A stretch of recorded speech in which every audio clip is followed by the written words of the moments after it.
My topic here is ROP examination technique and protocol.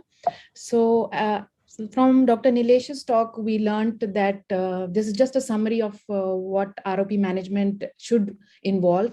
So it should involve that it requires that at-risk infants receive carefully timed retinal examinations by an ophthalmologist on a scheduled basis according to their gestational age at birth and their subsequent disease severity. So Dr. Nilesh has very nicely covered who these at-risk infants are likely to be and what is the timing at which the initiation of examinations should start. So we know that preterm birth has a variable degree of avascular retina. The nasal retina will vascularize around 10 months, but the temporal retina will take around 10 months to vascularize. So if the infant is born premature, we can expect that physiologically we will have a variable degree of avascular retina. As was rightly mentioned in the previous talk, that ROP does not develop at birth, and it develops in a dynamic fashion over time, which we need to detect.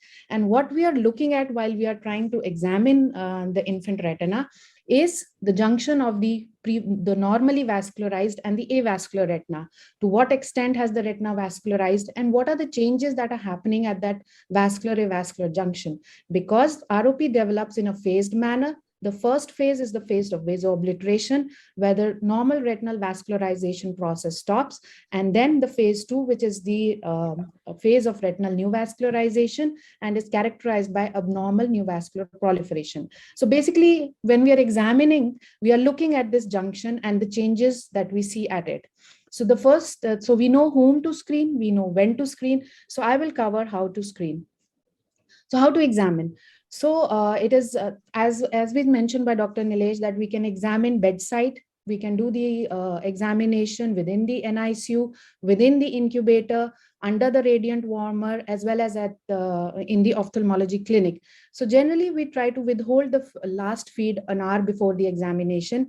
The examination has to be done with under a dilated pupil, and for that purpose, we use phenylephrine 2.5% and tropicamide 0.8%. The commercially available preparation has 5% phenylephrine, so it has to be diluted to half. Nowadays, we also have commercially available 2.5% combination drops, and if that is available, that can be used. And sometimes we may use a cyclopentolate.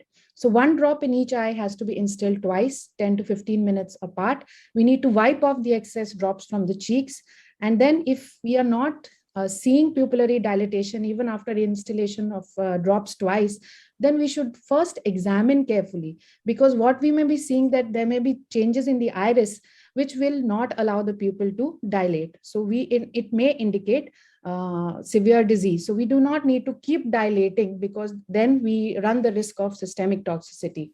So here we can see Professor Dogra, who is examining an infant through the wall of the incubator, which is possible. And we should not delay screening of such sick infants just because the child cannot be brought to the clinic. So how to screen? So we should swaddle the baby in a warm linen wrap, and sometimes soothe with a dextrose suck if required. And now the gold standard for examination has been the binocular indirect ophthalmoscope and using a condensing glass, and use of a speculum and wire vectis or an infant scleral depressor is required. So the condensing lenses commonly used are either a 20 diopter lens or a 28 diopter lens. Now, the 28 diopter lens offers a wider view, and for beginners, maybe it may be easier to be able to examine with a 28 diopter, but there is some compromise on magnification. However, with experience, we can even screen with a 20 diopter, and ultimately it depends on the preference of your own preference. So, and then after the the indirect ophthalmoscope, these days we are more and more going into the digital imaging techniques. Why? Because they are more objective. They allow for monitoring of disease progression. They allow for monitoring of response to treatment. So there are a number of digital imaging devices which are available and which can be chosen from. So there are several advantages and disadvantages of each, but I'll just like to name them. So right from a video indirect to the RedCam shuttle, to the RETCam 3, which has an additional capability of performing a fluorescein angiograph. We have the smartphone-based imaging, which can be very helpful in low resource settings. And I think Dr. Anubhav has a lot of experience using this smartphone-based imaging system. And then we have the newer wide field cameras. So we are talking of being able to image the retinal periphery. And the newer cameras, some of them are the Forus, which is an indigenously built low cost, and the cost of the Forus is less than 20 lakhs. So this is quite an innovation which we can use in a low resource setting like ours.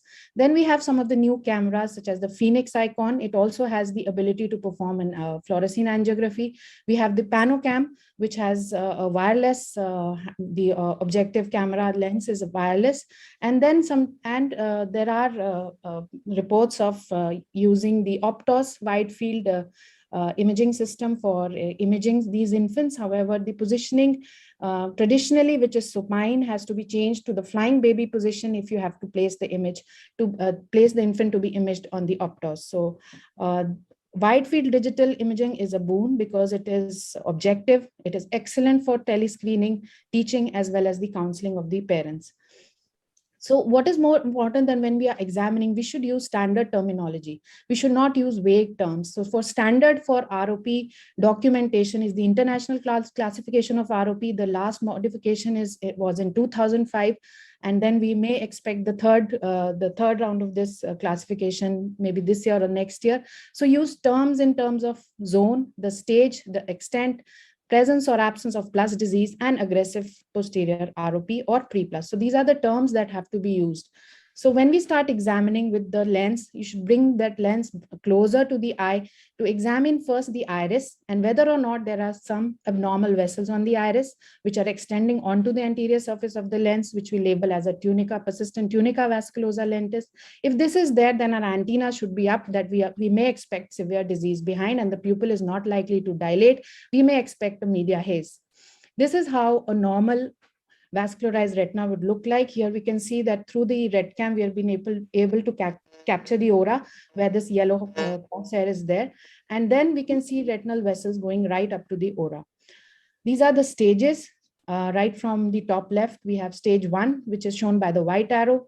Then we have stage 2, where the white, the demarcation line develops some volume, which is the ridge. Then on the right side, we see the ridge with extraretinal proliferation, which is stage 3. That means that the new vascularization is going above the plane of the retina. Then we have 4A, a retinal detachment not involving the macula.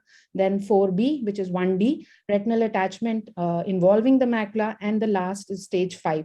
Also, we can see that in the bottom right are some features where we are not seeing that ill-defined, where there is the junction is ill-defined and we're not seeing any clear ridge. So this is when we see such a thing, our antennas again should be up, that we may be looking into aggressive posterior ROP. This is just an image captured of stage 3 and stage 2 from a Forus camera. Then we have the zones. We all know the zones from the classification. The most posterior location, sorry. Doctor, if you can come down to your concluding slide, please. Yeah, sorry. So, okay, just this is aggressive posterior ROP. And this is the pre-plus and plus, because if you're seeing some arteriolar tortuosity early on, then that is pre-plus. So basically, I just want to end with this slide that if you are seeing changes in zone 1, we have to screen in a week or less. If you are seeing changes in zone 2, if you are seeing lower stages, we can follow up 2 weekly. If you are seeing higher stages, for example, 2 or 3, then we have to have a closer follow-up.